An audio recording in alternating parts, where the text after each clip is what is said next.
Así que es una lección para nosotros lo que decimos creer en el Señor, que hay gente que dice, bueno, que tal vez, tú sabes, se pone, le entra la duda y no saben que el único que está en control y que conoce todas las cosas es Dios. No sé cuántos están de acuerdo con eso. Pero hay algo que me preocupa y es que hay gente que ven las iglesias, ven las mega iglesias, ven tantos lugares y dicen, wow, qué lleno está ese lugar. Y lo que me preocupa es la mentalidad que existe hoy en día, donde pensamos que todo el que está en la iglesia es salvo. Pero la Biblia es clara al decir que no son muchos los que se salvan, sino que la mayoría de las personas tienen una idea equivocada de lo que es la salvación. Y en el 2005 me parece que fue que hicieron una encuesta, y dentro de esa encuesta preguntaron acerca de si que esas personas, especialmente de la creencia cristiana, pensaban que gente de otras creencias podían ser salvas. Y para la sorpresa de muchos, y especialmente para mí, la mayoría de la gente dijeron que sí, que ellos pensaban que la mayoría de la gente va a ser salva. Yo no sé si usted se ha dado cuenta, pero cuando hablamos de que alguien ha partido o ha muerto, dice que ese está en el cielo. ¿Verdad que sí? Hasta nosotros lo hemos dicho. No hay cosa más difícil, porque yo le decía a Padre la otra vez que yo tengo un ministerio de ir a las funerarias, porque cada vez que se muere alguien me llama y yo tengo que ir allá. Y no es fácil, hermano, predicar frente a un féretro donde yace una persona que usted sabe que no es salva. Y digo, sabe que no es salva por la vida que vivió. Al final, el que sabe todas las cosas es Dios. Yo no puedo ir a un lugar y decir, este es salvo de seguro, porque yo no sé qué había dentro de esa persona y cómo era su relación con Dios. Pero hay mucha gente que no han dado un testimonio de ser salvos, y que usted llegue a un lugar y que, como yo he llegado a sitios y hay gente que han dicho, eso está en el cielo. Yo digo, eso está difícil de decir. Así que esa pregunta está dentro de muchas de las personas, y las personas se cuestionan y dicen, yo estaré en lo correcto, estaré en el lugar correcto. Y es una pregunta que debiéramos hacer, que tenemos que estar seguros de la contestación a esa pregunta. Pero, ¿dónde vamos a ir a conseguir la respuesta a esa pregunta? El que tiene la respuesta es Jesucristo. Vamos a ir a la palabra. En el libro de Marcos, de Lucas, capítulo 13 y verso 23, a Cristo le hicieron una pregunta. Yo quiero que usted busque de la palabra del Señor.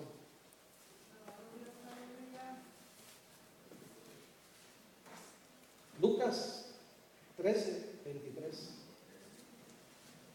El hermano Rey ha estado predicando acerca del año 13. Y vamos a hablar de Lucas 13. Y de una pregunta que le hicieron al Señor.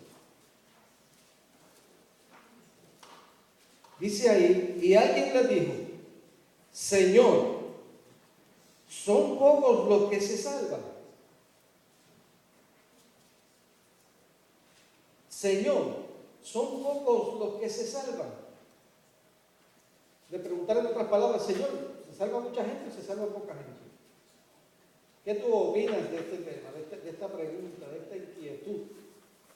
¿Cuál es tu opinión respecto a si son muchos los que se salvan o son pocos? Tal vez si yo le preguntara a todos los que estamos aquí en esta tarde, tal vez algunos tendríamos diferentes opiniones. Y como le dije al principio, hermanos, hoy en día el espíritu de falsedad se ha metido en muchas congregaciones. Muchas denominaciones que antes predicaban el evangelio completo, hoy están diciendo, se puede hacer esto, se puede hacer lo otro. Yo no estoy hablando de cosméticos ni cosas así como, ¿verdad? Que no se vayan por ese lado. No estoy hablando de eso. Estoy hablando de verdades que verdaderamente que tienen que ver con la salvación. Con la salvación. Doctrinas verdaderas se han desviado, donde hoy en día dicen se pueden casar dos hombres, se puede hacer un matrimonio de dos mujeres y tantas cosas que el enemigo se ha inventado para tratar de destruir la familia y el plan de Dios para el ser humano. Es por eso que hemos recibido tantos ataques, especialmente las familias son bombardeadas diariamente por el enemigo, tratando de separarnos, de destruirnos. Dentro de las congregaciones donde se busca la presencia del Señor, el enemigo trata de introducirse para confundir la gente, para separarnos, para que no entendamos que Dios lo que quiere es la unión de la familia, de la familia cristiana especialmente. Pero a contestación de esta pregunta es importante, especialmente saber cuál es la opinión del Señor, porque a Él fue dirigida esta pregunta. Señor, ¿son muchos los que se salvan o son pocos los que se salvan? ¿Qué tú crees? ¿Qué tú opinas, Señor? Porque le preguntaron a toda esta gente y la mayoría de ellos, todos de un 75%, decían que sí. No hace mucho, esta conductora de programas norteamericana, la señora Oprah Winfrey, dijo que había otros caminos. Que eso no tiene sentido el decir que solamente hay un camino. Cuando la Biblia dice que solamente hay un camino por el cual nosotros podemos ser salvos y a través de Jesucristo. Pero el enemigo está tratando de socavar y está tratando de destruir esa gran verdad bíblica. Y nosotros tenemos que estar seguros de que verdaderamente el ser salvo no conlleva el venir a la iglesia nada más. Dentro de la iglesia podemos estar perdidos. La salvación es algo que nosotros tenemos que estar conscientes y seguros de que la poseemos. Porque es lo único que usted y yo nos vamos a llevar cuando partamos de este mundo. La lección de la escuela bíblica decía que hay que aprender a vivir bien. Porque vivir bien no está dependiendo o no depende de las posesiones que nosotros tengamos, del conocimiento que tengamos, de la gente que conozcamos, de las conexiones que yo tenga. Eso no depende. Sino más bien de un conocimiento de que somos salvos de la manera única que podemos ser salvos, y es a través de Jesucristo. Pero a pesar de que muchos piensan de que la mayoría pueden ser salvos, o ponerlo de otra manera, de que la mayoría de la gente van a ir al cielo, Jesús enseñó de que los que iban a ser salvos iban a ser pocos. Y yo no soy de los que dicen que en una iglesia hayan 3 hermanos y digan somos pocos pero somos buenos. Eso es antibíblico. La Biblia dice que Dios nos llamó a predicar el evangelio y que cuando usted predica y trabaja, como estaba diciendo nuestro hermano, hay crecimiento, las almas vienen al conocimiento de la palabra del Señor. Dios nos ha llamado a crecer. Pero el número no significa automáticamente que seamos todos salvos. Alguien dijo, no son todos los que están ni están todos los que son. En otras palabras, es posible que nosotros estemos practicando una religión, pero no ser salvos. Y eso es algo de lo cual nosotros tenemos que estar muy conscientes. Si usted se da cuenta que en la palabra del Señor no solamente el Señor habló de que la mayoría no es la que está correcta, la mayoría no es la que pueda ser salva, sino que si usted se da cuenta a través de la Escritura, que solamente 8 se salvaron en el arca de Noé. Y el resto perecieron.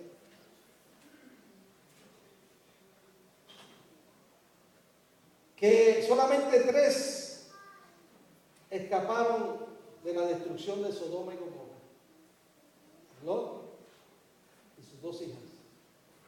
Y el resto perecieron. Esto nos debe ayudar a nosotros a una cosa: a entender que no siempre la mayoría tiene la razón, como se nos ha tratado de enseñar. El hecho de que todo el mundo esté de acuerdo sobre un tema no quiere decir que esa gente esté correcta. Se daba el caso en el Antiguo Testamento que todo el pueblo estaba detrás de los falsos profetas y se levantaba solamente un hombre diciendo: así dice el Señor. Y la gente decía: ese está loco porque está diciendo profecía equivocada. Está diciendo profecía diferente a lo que está diciendo el núcleo de los profetas, de los grandes. Pero era precisamente a esa persona que el Señor le estaba dando un mensaje verdadero. Muchas veces conllevaba que ese mensaje que se le daba era un mensaje que traía consecuencias difíciles para el que traía el mensaje. Pero es mejor obedecer a Dios que a los hombres, dijeron los apóstoles. Cuando nosotros tenemos la palabra del Señor, tenemos que predicarla, gústele a quien le guste y no le guste a quien no le guste. Lo importante es que tenemos que agradar al Señor. Pensando en esto, tenemos que entender una cosa. Cristo dijo en Juan 14 que Él es el único camino. Le enseñó a aquellos que lo seguían que sin Él no podemos llegar al Padre. Eso debe estar claro en nuestras vidas. Pero yo quiero llegar a otro punto que, como en 5 o 10 minutos, nosotros podamos entender. Fíjense, si usted se va a Hechos capítulo 10, vemos ahí un ejemplo de un Cornelio que la palabra dice que era un hombre justo. Era un hombre que era religioso, era un hombre bueno, pero no era un hombre sabio. Tuvo que el Espíritu revelársele en una visión y decirle: envía a buscar a Pedro para que te explique el camino, para que te explique lo que tú necesitas. Porque Dios se agradó del deseo de Cornelio de buscarle y de servirle, pero estaba en un camino equivocado. Tuvo que venir el apóstol Pedro y indicarle y decirle: esto es bueno lo que tú haces, pero tú necesitas a Jesús. Tú necesitas a Jesucristo. Hay otro ejemplo en Hechos capítulo 2 y verso 5, donde los apóstoles dicen que allí, cuando ellos predicaron, había hombres y mujeres judíos devotos que servían verdaderamente de corazón al Señor. Traían sus diezmos, traían sus ofrendas, hacían todas las indicaciones que la ley mandaba, pero necesitaban a Jesucristo, no eran sabios. Por eso fue que el apóstol les dijo, cuando ellos hacen la pregunta: ¿qué haremos?, él les dice: reciban a Jesucristo como su Salvador. Ustedes necesitan a aquel que ustedes crucificaron, que es el único que los puede salvar. Hay otro ejemplo que quería darle, y es el ejemplo del etíope, en el capítulo 8 del libro de los Hechos. Dice la palabra que mientras Felipe estaba predicando el evangelio en Samaria, el Espíritu le dice: vete al desierto. Y él se va al desierto, y en el camino del desierto dice que iba un etíope, un hombre que venía del templo de adorar. Venía del templo de adorar, un hombre ejemplar, un hombre que le gustaba leer la Escritura, como a veces habemos cristianos que no nos gusta leer la Escritura. Este hombre leía la Escritura. Porque dice que cuando el Espíritu le dice: acércate al carro, ¿qué hacía el hombre? Leyendo la Escritura. Mas sin embargo, ¿qué sucedía con este hombre? Este hombre no estaba salvo. Así que es posible que usted y yo vengamos a la iglesia, leamos la Biblia, cantemos coritos, demos la ofrenda, demos los diezmos y estar perdidos. Fíjense lo que da miedo, hermanos. Que la Biblia dice que aún los demonios creen y tiemblan. En otras palabras, no es suficientemente creer. Hay gente, yo conozco mucha gente que dice que el Evangelio es verdad. El Evangelio es la verdad, pero no la siguen. No la reciben, no la aceptan. Que como alguien una vez me dijo, son como las campanas de la iglesia que llaman todos a la iglesia, pero ellos no entran. Las campanas de la iglesia saben que suenan y llaman a la gente para que vengan al culto, pero no entran al culto, se quedan afuera. Hay gente así, que saben que el Evangelio es la verdad, pero no quieren recibir al Señor, porque hay cosas que Dios les va a quitar de su vida que a ellos les gustan. No basta, no es suficiente el que nosotros creamos. Me gusta lo que Santiago enseña. Santiago dice, ustedes hablan de fe y hablan de creencia, y hablan de cosas bien lindas. Pero yo le digo una cosa, si tú tienes fe, tú la vas a demostrar con tus acciones. Tú lo vas a demostrar con tus acciones. Yo puedo decir que soy salvo, pero si mi testimonio no es un testimonio limpio delante de la gente, no es verdad. Yo puedo tener las credenciales, puedo tener todas las identificaciones que digan que yo soy un hijo de Dios, pero si no ha habido un cambio transformador dentro de mi vida, no tiene ningún valor. Por eso, no solamente basta con conocer, saber y creer que Jesucristo es el único camino, hay que aceptarlo y vivir de acuerdo a lo que Él ha mandado que nosotros vivamos.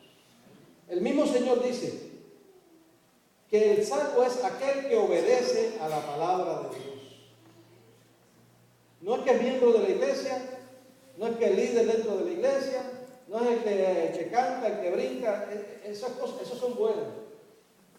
Y a mí me encanta brincar y me gusta adorar a Dios y me gusta hacer todas esas cosas, pero eso no me garantiza a mí la salvación. Jesucristo mismo hablando dijo, yo quiero que usted busque esa palabra en Mateo capítulo 7. Porque aquí lo importante no es lo que opino yo, lo importante es lo que opina el Señor. Y en el capítulo 7 de Mateo, en el verso 21 y 23, al 23, perdón, hay una porción bíblica de las cuales muchos se han olvidado. Dice el Señor, no todo el que me dice Señor, Señor, entrará en el reino de los cielos, sino el que hace la voluntad de mi Padre que está en los cielos.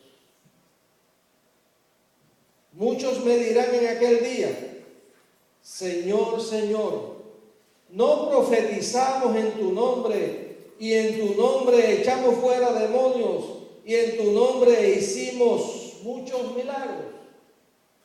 Vamos a poner un stop aquí, un pare. Hay mucha gente que van a la iglesia para ver milagros. Y dentro de las iglesias a veces hay milagros, y hay maravillas y cosas, y movimientos. Pero Cristo dijo, eso no es lo más importante.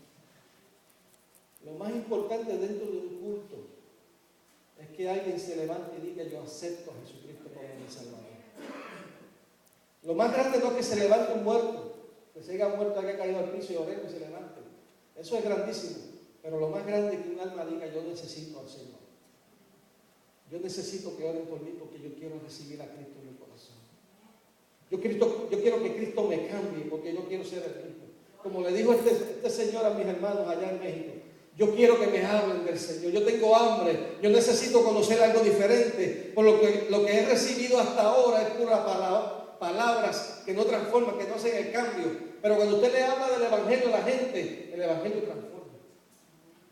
El poder de Dios cambia las vidas. El poder de Dios hace la diferencia en el ser humano. Entonces, el Señor hablando dice que hicieron milagros, hicieron maravillas. Pero ¿cuál es la respuesta del Señor? Entonces le declararé, nunca os conocí, apartaos de mí, hacedores de maldad. Hay gente que han enseñado siempre que esto es por fe, y es verdad que es por fe. Pero la persona salva hace obras. La persona que ha recibido a Cristo tiene que cambiar. No porque tú me digas a mí yo soy nueva criatura, no, tú tienes que demostrarlo. ¿Y sabes demostrárselo a quién? A los que están alrededor tuyo, a los de tu casa. Los primeros que yo tengo que ganarme es a los de mi casa. Porque yo conozco muchos que predican el Evangelio y se ganan miles allá afuera, y la casa, los hijos si le preguntan dicen. Una vez yo estaba allá en el trabajo, y la hija le dice a la mamá, si supieran en la iglesia quién tú eres. Y yo no estaba hablando conmigo y a mí se me cayó la cara de vergüenza. Porque a que yo tengo que ganarme es el que está alrededor mío. A que yo tengo que ganarme primero es el que está en mi casa. Que la gente entienda verdaderamente que ha habido un cambio. Sí, porque a veces en la iglesia es fácil ser cristiano. Pero en la casa, pregúntale a la esposa cómo es ese. Pregúntale al esposo cómo es esa señora. Cuando los hermanos no están, cuando el pastor no está, cuando no hay nadie, ¿cómo es esa persona? Ay, ¿verdad? Pero tenemos que entender una cosa. Dios está esperando mejores cosas de nosotros. Que si tú y yo decimos, testificamos que hemos sido salvos, se tiene que ver en nosotros la diferencia. Busque un árbol de manzana y que el árbol de manzana diga, yo soy un árbol de manzana. Pero yo no sé si usted es como yo, pero yo puedo ver un árbol y no sé de qué es. Sí, porque mi papá era un campesino que por ver la hoja nada más y el arbolito decía, esto es un árbol de esto, de lo otro. Yo los veo y todos se me parecen iguales. Yo no puedo hacer la diferencia entre una mata de banana o de guineo y una de plátano macho, como le decían algunas personas. Yo los veo y todos se parecen iguales, pero el fruto es diferente.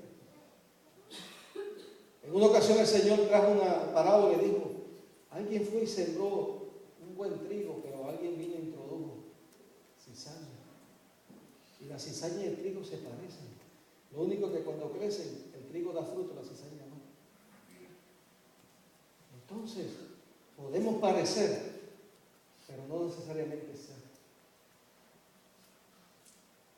Y eso es algo que nos debe a nosotros traer un momento de reflexión y decir, Señor, estaré yo produciendo frutos, como dice tu palabra, dignos de arrepentimiento. Sí, porque predicamos muchas cosas, pero nos olvidamos que el Señor está esperando en nosotros frutos dignos de arrepentimiento. En una ocasión el Señor iba caminando con sus discípulos y encontró un árbol de higuera y fue a buscar fruto. Y estaba bonito, estaba verdecito, pero no tenía fruto. El Señor lo maldijo. Ay, Padre, Jesús el que ama, Jesús el bueno, Jesús el que lo maldijo.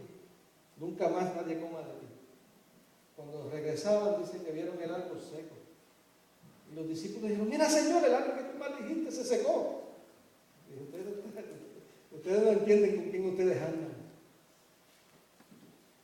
Pero él estaba trayéndole una enseñanza a sus discípulos. Nosotros, si decimos que somos hijos e hijas del Señor, tenemos que dar ejemplo. Tenemos que vivir vidas que a Dios le agraden. No hay otra alternativa. Tenemos que dar frutos dignos de arrepentimiento. En otras palabras, si somos salvos, tienen que conocernos por nuestra manera de vivir. Los que están alrededor nuestro, nuestros compañeros de trabajo, nuestros familiares, todos aquellos que nos conocen deben decir de nosotros, ese no es el mismo que estaba antes.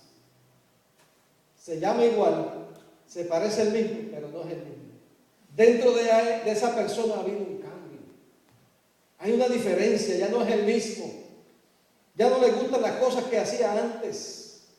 Antes era un peligro, no le podía dar la espalda, porque te quitaba los calcetines sin quitarte los zapatos.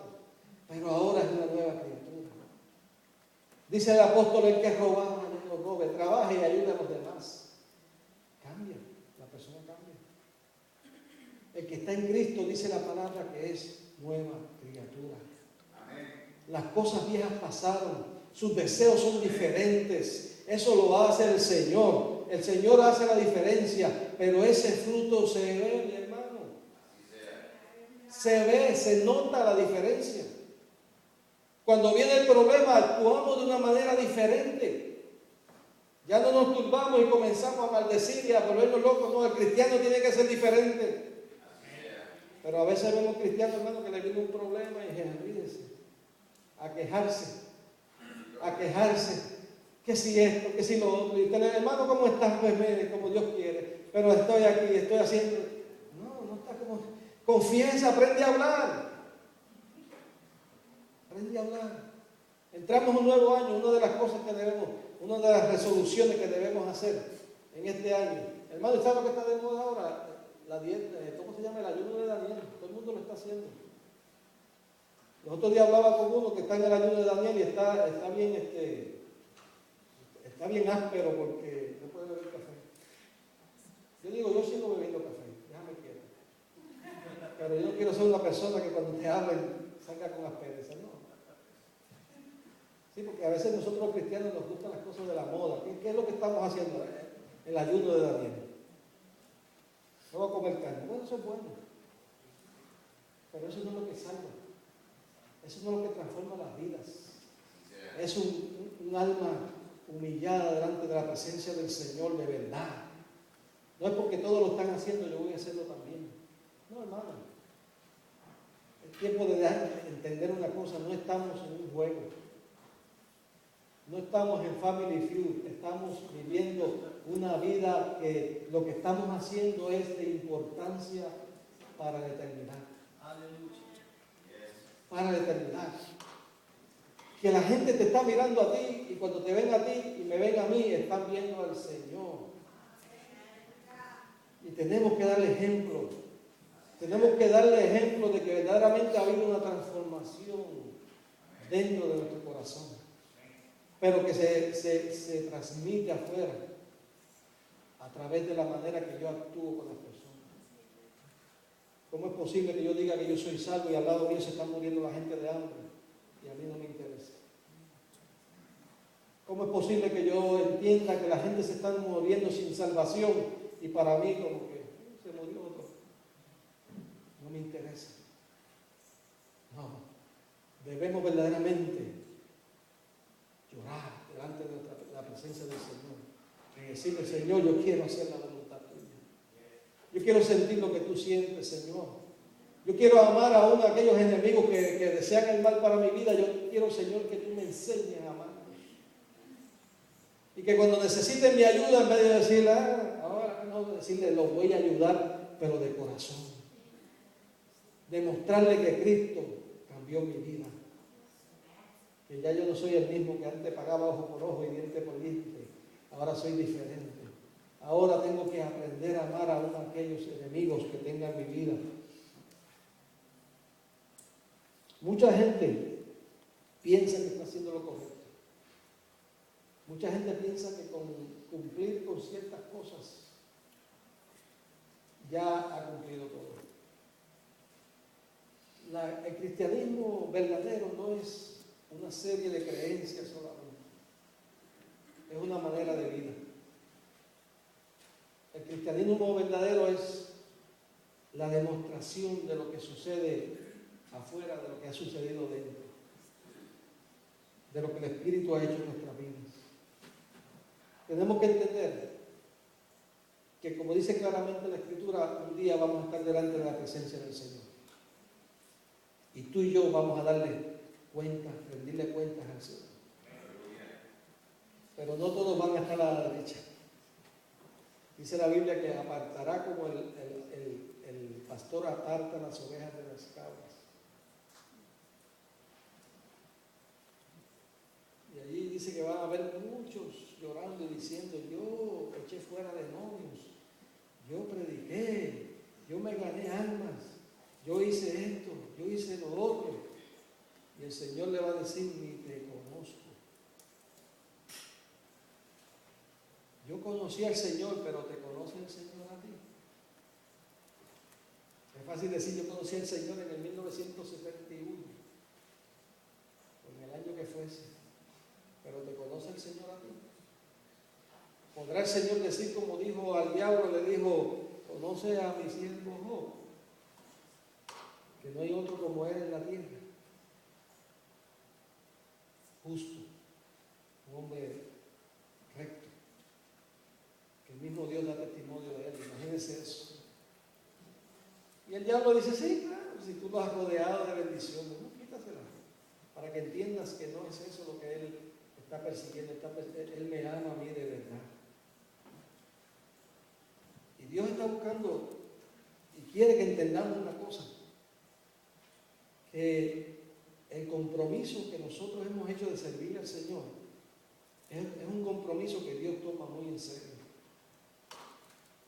Es por eso que Dios demanda obediencia. Dios demanda que nosotros entendamos, recordemos que Jesús es el único autor de la salvación. Pero hay que obedecerlo. Hay que obedecerlo. Y yo creo que en este año, aquí en Estados Unidos somos muy conocidos por que cuando entra un año nuevo hacemos resoluciones. Este año yo voy a dejar de comer hamburguesas, no más. Y estamos así 3 semanas, pero ya cuando paso al lado de McDonald's o Burger King, ese olorcito como que te hace así. Nos gusta hacer muchas resoluciones. Este año yo voy a comer peso, me voy para el gym. Dice que en enero siempre todas estas compañías tienen en la alta porque todo el mundo se apunta. Y ya cuando llega ya el verano ya están casi por cerrar. No hay nadie, no tienen miembros ya. Nos gusta hacer resoluciones y tener metas y quiero hacer esto. Pero cuando nosotros decimos: yo voy a seguir al Señor, yo voy a servirle al Señor, es algo que no solamente se queda en lo que yo deseo, es algo que hay que hacer toda la vida. Como le dije al principio, Dios toma muy en serio tus palabras. Cuando yo te digo: Señor, yo quiero que tú hagas esto conmigo, el Señor lo hace. Pero Él quiere que tú también te acuerdes de las promesas que le ha hecho el Señor. Yo voy a pedir que nos pongamos en pie, hermanos. Yo no sé cuántos de los que estamos aquí les hemos hecho una promesa al Señor. Tal vez en este año nuevo ha hecho una resolución: Señor, el año pasado yo perdí mucho tiempo. No mantuve una comunión contigo que tú querías que mantuviese. Acuérdate que cuando hay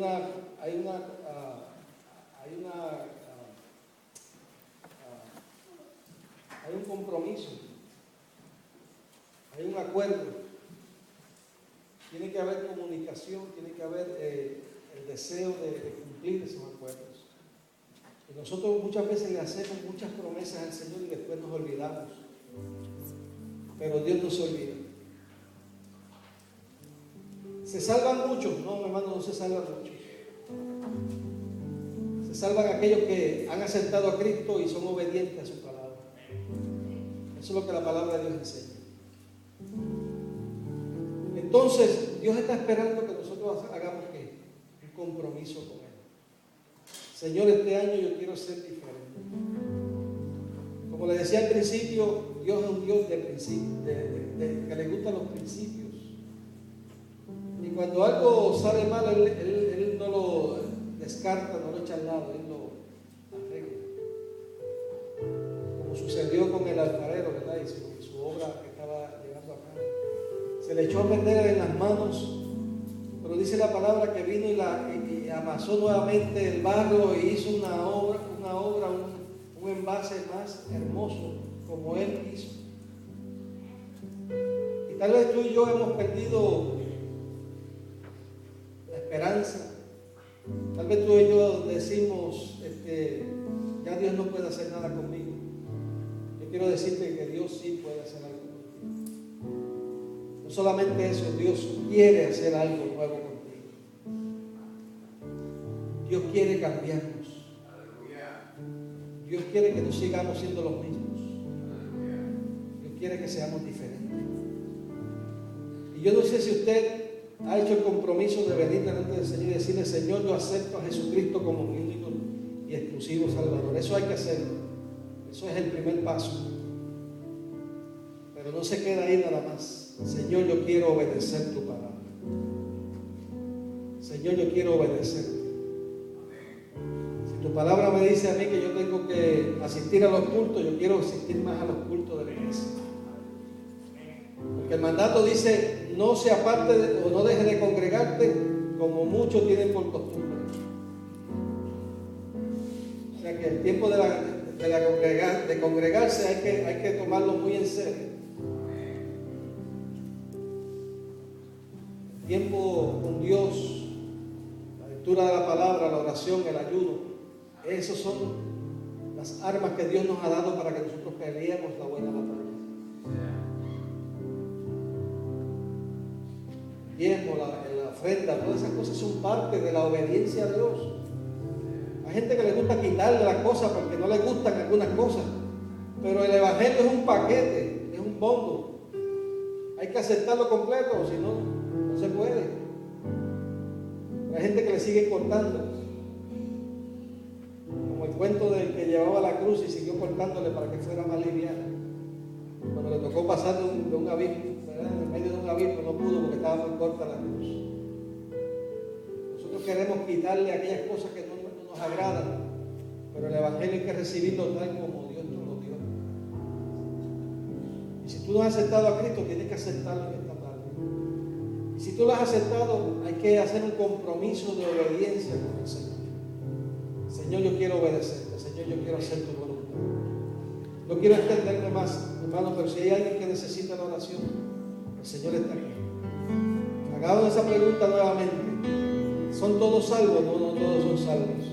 Solamente el que ha aceptado a Cristo y el que le sirve, el que le obedece, el que hace su voluntad. Es el que puede decir: yo voy para el cielo. Es el que puede decir: cuando suene la trompeta, yo sé que yo la voy a escuchar. Yo voy a ser transformado. Como dice la Escritura, en un abrir y cerrar de ojos, yo voy a escuchar esa trompeta, voy a ser transformado, voy a recibir al Señor en la nube. Si alguien necesita la oración en esta tarde, no se vaya sin que oremos por usted y vengamos al altar y hagamos un compromiso con Dios verdadero de obedecerle, de servirle, de estar en la voluntad del Señor. No importa lo que eso conlleve, no importa lo que eso signifique. El negarte a ti mismo está incluido en el negocio. El hacer la voluntad del Señor a veces no es lo que a la carne le agrada, pero es lo que Dios quiere que nosotros hagamos. Dios está buscando gente que diga: yo quiero serte fiel, Señor. Yo quiero servirte, yo quiero hacer tu voluntad. Si necesita la oración, el Señor está aquí. Aleluya. Gloria al Señor. Mi Dios es bueno y maravilloso. Venga el Señor y diga: Señor, te necesito. Dios mío, cámbiame. Yo he tratado muchas veces, pero sin tu ayuda ya no puedo. Dios es bueno, hermanos. Mi hermano decía que hay una cosa solo que da gozo en el cielo, y es cuando un alma viene a los caminos del Señor. Ahora mismo hay gozo en el cielo. Yo no sé cuántos se gozan aquí, pero en el cielo hay gozo. Hey, vamos a orar por eso. Aleluya. Gloria a Jesús. Qué bueno Dios. Qué bueno Dios. Aquí hay gente que han pasado al altar. Hay alguien que quiere que me ayude a orar por ellos. Hay hermanas y hermanos que digan, pasen al frente y digan: Señor, yo quiero que tú pongas, a través de mis manos, tú pongas tus manos sobre esta gente. Aleluya. Aleluya. Aleluya. ¿Hay alguien que quiera venir al altar y orar por un hermano de estos que está aquí? Que diga: Señor, bendice a mi hermano. Bendice a mi hermano. Gloria a Jesús. Aquí está. Aleluya. Pasen, hermanos, hermana Rosita, pasen, hermanos. Oren por estos hermanos. Preséntenlos ante la presencia del Señor. Señor, bendice a mi hermano, bendice a mi hermana, Señor. Bendice a este caballero que ha pasado al altar a recibir al Señor. Aleluya. Gloria a Jesús. Gloria a Jesús. Gloria a Jesús. Dios es bueno. Aleluya. Dios es bueno. Santo es el Señor. Santo es el Señor. Aleluya. Dios es bueno. Gloria a Jesús. En el cielo hay gozo, hermano, en este momento. Qué pena que nosotros no nos gocemos de estas cosas. Aleluya. Pero hay que gozarse cuando un alma dice: yo recibo a Jesucristo en mi vida. Yo quiero que Cristo me cambie, me transforme. Yo quiero vivir una vida que a Dios le agrade. Aleluya. Dios es bueno. Dios es bueno. Dios es bueno. Me ha sostenido. Ven, no te vayas. Aleluya. Gloria a Jesús. Aleluya. Antes de despedirnos, si hay alguien más que quiere aceptar al Señor o necesita la oración, nunca es tarde, nunca es tarde. Aleluya, venga el Señor. El Señor lo que quiere es cambiar tu vida. El Señor lo que quiere es transformarte. El Señor lo que quiere es salvarte. Gloria a Jesús. Aleluya, qué bueno. Aleluya, qué bueno. Gloria a Jesús. Gloria a Jesús, qué bueno. El Señor es bueno. Aleluya, Dios no se equivoca, hermano. Dios no se equivoca. Gloria a Jesús. Aleluya, Dios no se equivoca. Gloria a Jesús. Qué bueno cuando el Espíritu habla en nuestras vidas y nos dice, ¿verdad? Que hay necesidad, gloria a Jesús, hay necesidad. Aleluya. El único que puede suplir esas necesidades es el Señor. Yo puedo tratar de cambiar por mi propia fuerza, pero sin la ayuda de Dios no puedo. Santo es el Señor, santo es el Señor. Aleluya. Qué bueno, gloria a Jesús. Por lo menos 2 vidas han hecho compromiso en este día de aceptar a Cristo. Qué bueno es el Señor. Qué bueno es el Señor. Nuestro Dios contesta las oraciones. Nuestro Dios contesta las oraciones. Gloria a Jesús. Nos gozamos, gloria al Señor, porque Dios todavía cambia y transforma, inquieta, hace milagros en medio de su pueblo. Aleluya, aleluya, aleluya. Hermano Rey nos va a despedir. Esta tarde él va a estar ministrando aquí con el otro grupo que se reúne en esta iglesia. Así que si alguno tiene la oportunidad, creo que empieza el culto a las 5. A las 5 de la tarde comienza el culto. El hermano Rey va a estar predicando la palabra poderosa del Señor. Como nosotros conocemos a Rey, sabemos que Dios va a hacer cosas grandes en este lugar. No porque sea Rey, sino porque Rey le ha dado su vida al Señor. Y Él se deja usar por el Señor. Eso es importante. Amén. Aleluya. Gloria a Jesús. Que Dios bueno y maravilloso le servimos. No sé cuántos se gozan en este día. Señor, gracias. Aleluya. Gloria a Dios. Aleluya. Dios ha sido bueno. Amén. Aleluya. Dios ha sido bueno. Él ha sido fiel. Aleluya. Gloria a Dios. Dios bendiga al hermano. acaba de reconciliarse con el Señor, amén. Aquí tiene una familia, tiene una iglesia donde puede congregarse y ser parte de nosotros, amén. Hoy a las 5 de la tarde voy a estar aquí compartiendo una palabra con la iglesia que se reúne en la tarde. Para los que estuvieron en las últimas 2 predicaciones, estuve hablando acerca del número 13 y cómo la gente dice que es un número de maldición.